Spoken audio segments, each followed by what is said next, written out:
Evening. This video documentation is in regards to the 08 to 11 or the Impreza or the 08 to 14 WRX headlights. So this is regarding mainly with the boomerang LED, which is your parking lights.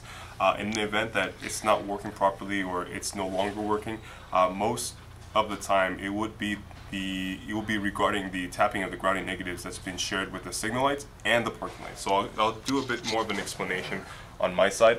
So on your end, what's happening is on your new headlight connector, you'll see that the entire pinning, you'll have 8 pins. Now this example, I know I'm showing just 7 pins, but in the instance on your new headlights, you should have all 8 pins.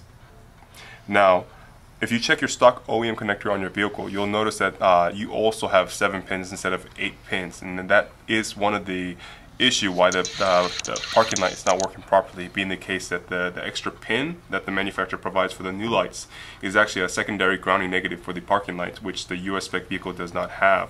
So what I'm asking for you to double check, being the case that the 2 grounding negatives for the signal light and the parking light underneath needs to be grounded together. That way the circuitry for the parking light boomerang LED is completed for it to work. So further explaining it, here, the wiring on here has actually been soldered by the manufacturer, and then these 2 grounding negative wires that you see right here, if you kind of run down, you'll see that these 2 wires conjoin together. This is the same effect that you have on your unit with the tap splice. It's just these 2 wires are tap spliced together. So again, if you follow these 2 wires with the black wires, it's grounding negative that runs one to the signal light, and then the other black wire runs underneath the headlights to the parking lights wire, which is the red wire is a positive for the parking lights and the yellow wire is positive for the signal lights. Now what I want you to double check, not only just the tap splice, making sure it has a good continuity between these 2, is actually if you check to make sure the tap splice is good, one more thing I want to ask your assistants to bench test would be to either use a 12-volt power supply or your car battery. With your car battery, if you have some 12, 14, 16 gauge wire, you can go ahead and run it positive, ground, negative, and then do the same thing what I'm doing with my test leads. So just to explain lasting, so the true grounding negative, which needs to be shared between the parking and the parking lights, parking and signal lights, will be this last pin. So please take notice, the connector is square, however you got an indentation on top right here, but you got 2 indentation on the bottom, so you know which direction this connector is facing towards you. Now the last pin on the right side, which if you follow this pinning, it's a black wire, and that black wire runs to the tap splice that we tap 2 wires together. That pin is your grounding negative for both functions, the signal and the parking lights. Now what I want you to do is to see if you can go ahead, ground that pin, which I have my grounding lead. I have a small alligator clamp that I'm going to go ahead and use to ground that negative pin. So I've already grounded that negative pin.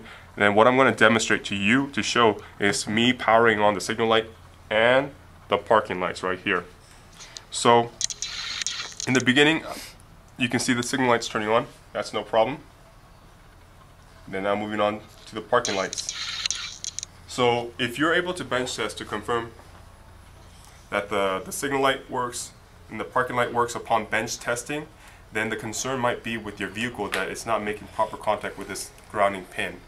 Now, secondary, if you do the same thing what I'm doing, and then you're bench testing the signal and then the parking, you find that the signal works, but the parking does not work. Here's what I'm going to need you to do just to help me out real quick to make sure that the issue is not with the tap splice. Go ahead and remove the grounding negative pin from the last pin row. In this headlight, again, I'm missing this pin right here, but on your new headlights, right next to that last grounding pin I'm talking to you about, you should have another pin right here. That is your secondary grounding pin for the parking lights.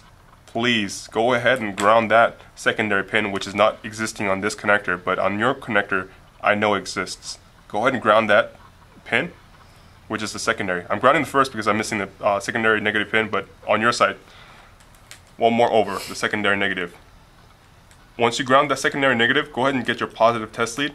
Just simply touch from the right side, the second from the right side, which is your parking lights. And then again, if you trace this wire, you'll see that this wire is a red wire. Not the red wire all the way at the end. but the red wire next to the yellow wire, which the yellow wire is your signal light, red wire is your parking light. So this red wire, go ahead and use your positive test lead to power it on. You should see it with the grounding negative is properly grounded with the secondary grounding, that the parking light will turn on. Now if it turns on, that's your cue to know that the tap splice between the two negative connections are not making good contact. And then surely if you undo the tap splice, clean up the wiring, open up just a little bit more, either get a new tap splice because the old tap splice might be a bit worn out with the heat of the engine compartment. Go ahead and tap it again together, tape it off, make sure tested everything works. It should be the case. Hopefully this kind of guides you narrow down what the issue might be with the boomerang LED, as I have yet to encounter a case where the boomerang LED actually failed upon usage. So please let me know and keep us updated. Thank you so much for your time.